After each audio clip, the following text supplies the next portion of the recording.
BX1 +, l'invité de Fabrice Grosfilet. Voilà, on va parler de complètement autre chose. Maintenant, on va parler d'un événement festif, en tout cas qui devrait être festif, c'est Plaisir d'hiver. Bonjour Delphine Houba. Bonjour. Vous êtes l'échevine de la culture et des grands événements de la ville de Bruxelles. Plaisir d'hiver, pour l'instant, c'est maintenu. Est-ce qu'il faut croiser les doigts ou est-ce que vous nous dites on organisera Plaisir d'hiver quoi qu'il arrive? Alors pour le moment, Plaisir d'hiver est maintenu. La ville de Bruxelles confirme sa volonté de l'organiser. Mais évidemment, nous restons en contact permanent avec les autorités compétentes et on suit évidemment l'évolution du virus. Est-ce que ce qui a été décidé par le comité de concertation la semaine dernière vous permet d'organiser Plaisir d'hiver? Théoriquement, ça commence à la fin de la semaine. Oui, tout à fait. Donc on organise et on lance Plaisir d'hiver ce vendredi 26 novembre. Et donc la décision du comité de concertation autorise l'organisation des événements de masse, y compris les marchés de Noël, mais à deux conditions, l'application du Covid Safety Kit et le port du masque obligatoire. Alors, il y a une grande difficulté à Bruxelles, c'est que je pense que vous aviez opté pour un plaisir d'hiver relativement étendu en termes géographiques cette année pour éviter les grandes concentrations. C'est-à-dire qu'on va plus se retrouver comme il y a une dizaine d'années, tous serrés sur la grande place autour du sapin, avec les chalets autour. Donc il y avait déjà une migration vers la place Sainte-Catherine, vers la place de la Monnaie, etc. Aujourd'hui, cette année, Plaisir d'hiver va se faire sur quel périmètre? Donc on est en effet sur un parcours étendu qui ira grosso modo au-delà du Mont des Arts et jusqu'à au-delà de Sainte-Catherine. Et donc l'objectif est évidemment d'éviter une trop forte concentration. Ça veut dire qu'on ne met plus les chalets les uns à côté des autres? Alors on va rester sur une implantation similaire à ce qu'on a connu du coup en 2019, puisque nous n'avons malheureusement pas pu organiser Plaisir d'hiver l'année passée.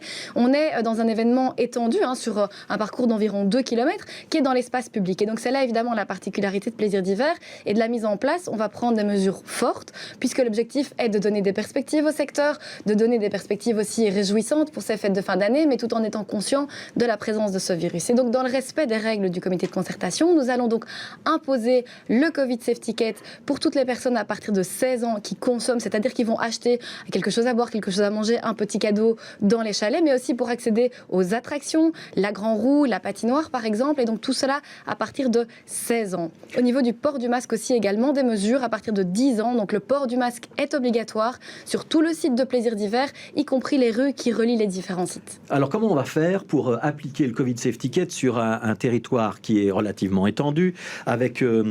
vous l'avez dit, une application où on va distinguer le consommateur de celui qui ne l'est pas. C'est-à-dire que si je me promène dans Plaisir d'hiver, mais que je ne veux rien acheter, rien consommer, pas boire de vin chaud, pas manger de gaufres, je vais pouvoir y aller sans Covid Safety Kit. Est-ce que c'est pas contradictoire, ça? Alors l'objectif, c'est de trouver une mesure qui permette de créer un lien entre les personnes qui circulent dans l'espace public et l'événement. Puisque Plaisir d'hiver a lieu dans l'espace public, il faut bien créer un lien. Et qu'est-ce qui expliquerait donc le port du masque obligatoire et le Covid Safety Kit? Et donc, on s'est dit finalement, les personnes qui viennent à Plaisir d'hiver sont des personnes qui vont vouloir, comme vous le dites, boire un vin chaud, un chocolat chaud, manger une tartiflette, faire un tour à la Grand Roue. Et donc, on a établi ce lien. Et donc, qu'est-ce qu'on va mettre en place? Très concrètement, un bracelet.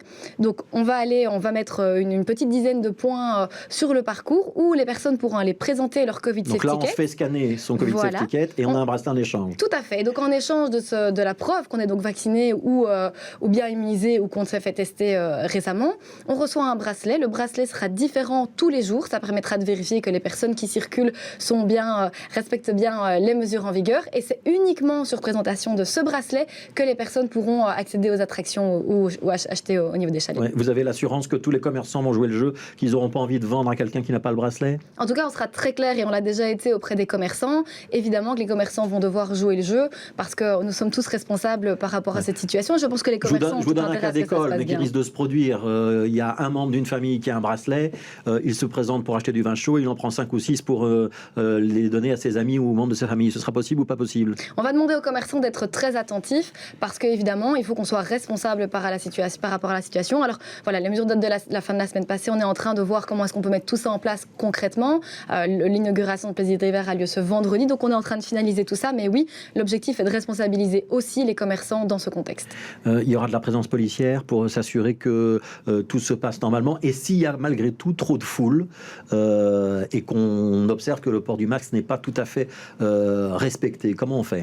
Alors la police sera présente, nous avons aussi déjà décidé de renforcer les équipes qui encadrent Plaisir d'hiver, nous avons du personnel qui est présent en permanence sur le site pour gérer justement les flux, anticiper la concentration et qui sera là aussi, évidemment, pour vérifier au respect des mesures en vigueur. Alors, on revient au festif, peut-être pour être un petit peu plus positif. Vendredi, comment ça se passe? Est-ce qu'on a, comme tous les ans, une parade sur la Grand Place et un jeu de lumière qui est présenté pour la première fois vendredi soir? C'est comme ça que ça va se passer? Oui, absolument. Vendredi, inauguration avec parade, avec illumination du sapin aussi, qui a été décoré ce week-end et qui est bien arrivé sur la Grand Place. Ah, donc un sapin de proximité, puisqu'il vient de Vilbec cette année. Ah oui, il n'est jamais venu d'aussi près, donc d'un rayon de 10 km. Et j'insiste aussi sur ce point, c'est un sapin qui devait de toute façon être abattu, puisqu'il était dans le jardin de particulier, et 10 arbres seront replantés pour compenser cette coupe. Ce sera quoi vendredi sur la Grand Place? À quoi on doit s'attendre, parce que chaque année c'est un petit peu différent, les illuminations. Alors cette année, les illuminations, je laisse un petit peu de surprise justement pour le public, mais je rappelle que le thème de cette année, c'est le train et les voyages, et donc notamment la décoration du sapin qui est en ligne avec cette thématique, et toutes les attractions, les installations et tout ce qui sera immersif sur le parcours sera en lien avec cette thématique. Donc ça commence vendredi, c'est toutes les demi-heures, c'est ça? Les illuminations sur la Grand Place? Oui, pour éviter justement que le public reste trop longtemps, et ça permet qu'il y ait un roulement. Et c'est jusqu'à début janvier, donc il ne faut peut-être pas se précipiter le premier jour si on n'a pas envie d'être dans la foule. On est quand même un petit peu inquiet, Delphine Aubin. On se dit qu'il va y avoir un autre comité de concertation. Pour l'instant, les chiffres sont toujours à la hausse. Il faut envisager que dans 15 jours, 3 semaines, il y ait un tour de vie supplémentaire. Et dans ce cas-là, vous seriez obligé à la ville de revoir votre copie ou pas? Alors, cette crise du Covid nous a appris à y aller pas à pas et à considérer la situation constamment. Et donc, nous sommes, comme je l'ai dit, en contact permanent avec les autorités, la ville gère des hôpitaux, donc on suit la situation. Le comité de concertation, il a donné son accord à la manière dont vous organisez les choses pour l'instant, avec les bracelets?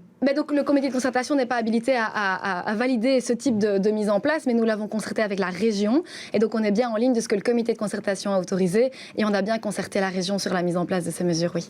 Est-ce qu'il y aura d'autres activités pendant l'hiver à Bruxelles? Est-ce qu'on peut dire que par exemple le 31 décembre, il y aura quelque chose? Alors on y travaille, et on verra aussi en fonction de l'évolution de la situation, mais la ville de Bruxelles a toujours voulu se montrer volontariste et responsable, donner des perspectives au secteur culturel, événementiel, touristique, c'est fondamental, tout en se montrant responsable sur le plan sanitaire et donc en mettant les mesures nécessaires en place. Donc on verra pour le nouvel an, mais notre objectif est bien de pouvoir donner de belles perspectives pour les fêtes de fin d'année. Un tout petit peu plus précise, est-ce qu'il y aura quelque chose pour le nouvel an? Est-ce que ce sera place de Brouckère? Est-ce que ce sera sur le piétonnier? Est-ce que ce sera ailleurs? Je ne peux encore rien vous dire de plus pour le moment. Vous ne pouvez rien nous dire de plus pour le moment? Bon, c'est pour qu'on vous réinvite. Merci beaucoup, Delphine Aubin. Merci d'être passé avec nous. Je rappelle que vous êtes l'échevine en charge de la culture et des grands événements pour la ville de Bruxelles. Un tout petit mot sur la culture quand même. Est-ce que le secteur arrive à travailler avec le Covid Safe Ticket en ce moment? Alors aujourd'hui, donc je rappelle que c'est le Covid Safe Ticket plus port du masque pour les lieux en intérieur. Mais globalement, ça permet surtout, et c'est vraiment ça le positif, que les lieux culturels restent ouverts au public. Et c'est surtout ça que j'ai envie de souligner. Et pour l'instant, ils restent tous ouverts. Tout à fait, tout à fait. Merci beaucoup.